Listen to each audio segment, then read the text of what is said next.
So, most of the times people are usually saying that introverts are not expected to study law because what you do in law is argue, argue, argue. I don't know if you've heard about this before, where they usually say that if you cannot argue, you cannot study law. But that is not really the case. Now, of course, this particular video is to boost your confidence, is to tell you things that you would do to boost your confidence as a lawyer or as a law student. As a law student first before you become a lawyer. But before we get into that, we have to at least settle some conundrums that has to do with it is only extroverts that should study law. Now, in as much as the importance of being an extrovert, not necessarily an extrovert, importance of being outspoken cannot be overemphasized. It is extremely important that one is outspoken if you want to be a lawyer. However, the kind of law we practice this period, or our practice and procedure, does not really, depend so much on your eloquence based on oral eloquence. However, because of the presence or the practice of front-loading system we have in our courts, then it is even more important that you know how to write. It is more important that you know how to express yourself in writing than in talking. Because most of what we do in this, our practice as lawyers, especially in the Nigerian jurisprudence, our practice and procedure is majorly based on our written expressions because we have the front-loading system. So you do not need to come to court to come and start talking and talking and talking. You have to, everything you want to tell the court, you put it down and you file it. That's front-loading. However, you still need your eloquence in things like cross-examination and adumbration. Now, apart from that, you really do not need to know how to talk to be a lawyer. Even though, of course, lawyers, they argue points of law and all that.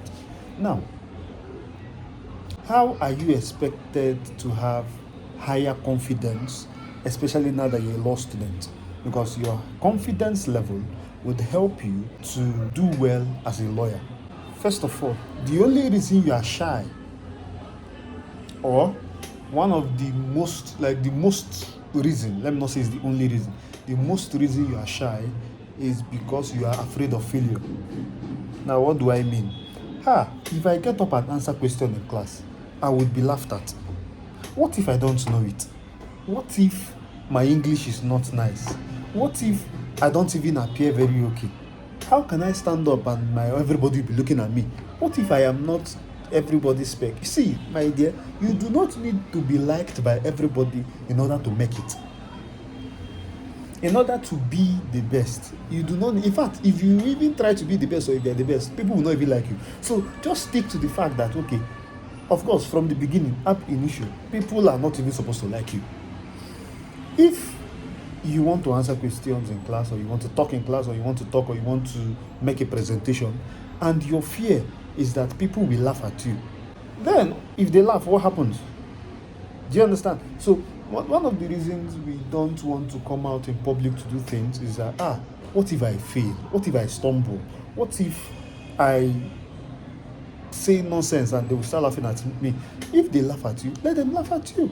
If they laugh at you, if you fail it, that means you've gotten the correction. You've taken correction from what you failed. You are better than them that are there laughing without coming out to fail and learn.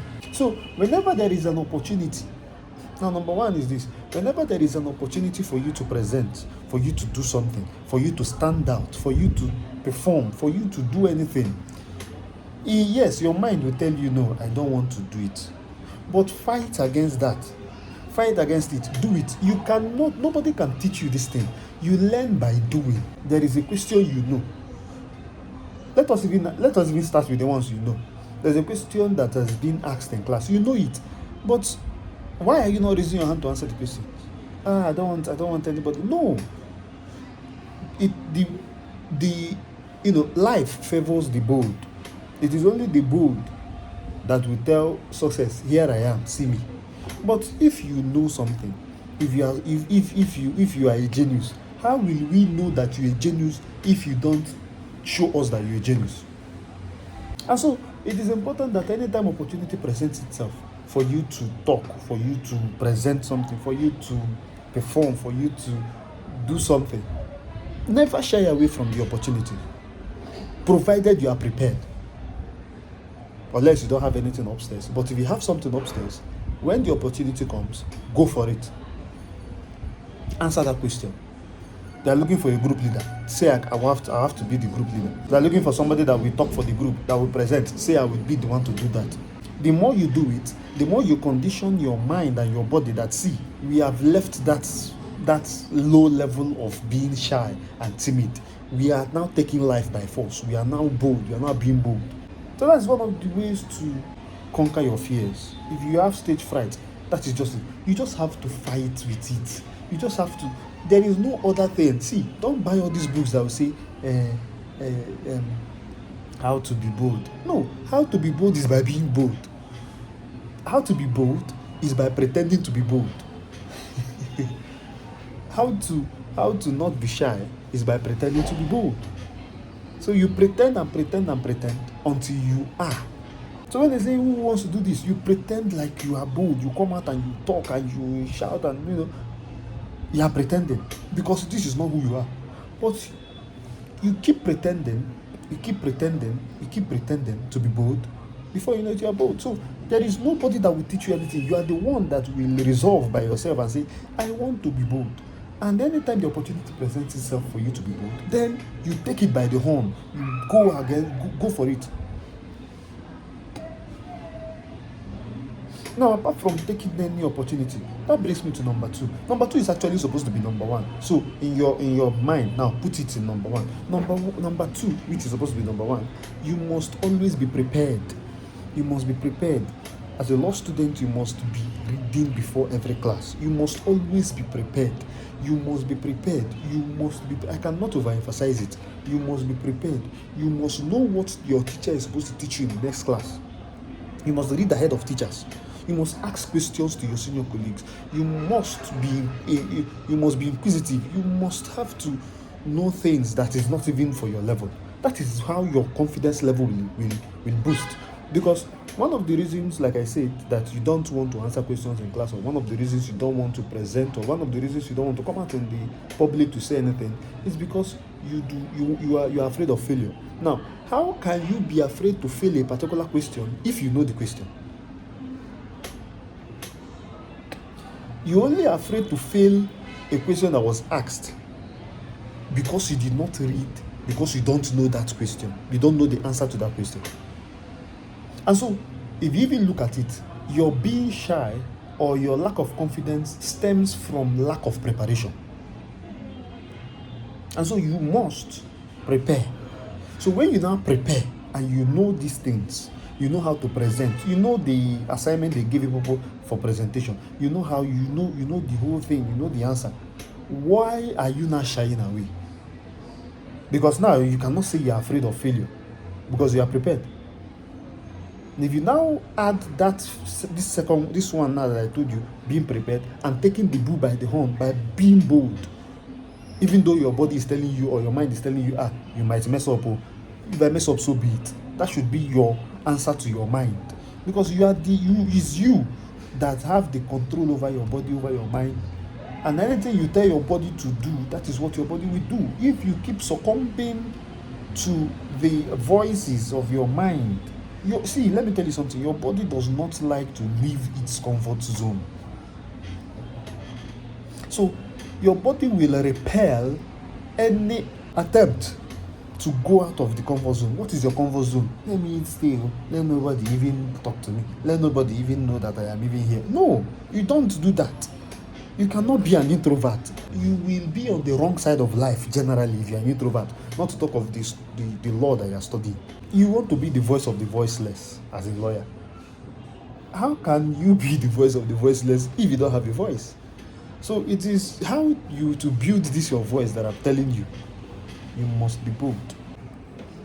Again, you must have to surround yourself with people that challenge you. Very important. They say, show me your friend and I'll tell you who you are or what you are. You must surround yourself with people that challenge you. You must surround yourself with people that you are accountable to. You must have mentors that you are accountable to. You must have mentors that will tell you, Omo, go and represent this group and present that thing. You must have friends that will say, Omo, it's you that is your turn, you have to present. You must have friends that will challenge you to go and take the bull by the horn. Because most of the times we might, like I said, you are supposed to, challenge yourself. But most of the times it is usually difficult to challenge yourself. So you need an external factor. You need an external force. What's that law of Newton? That body at rest or in motion will remain in motion or at rest until an external force, stops it or changes its direction.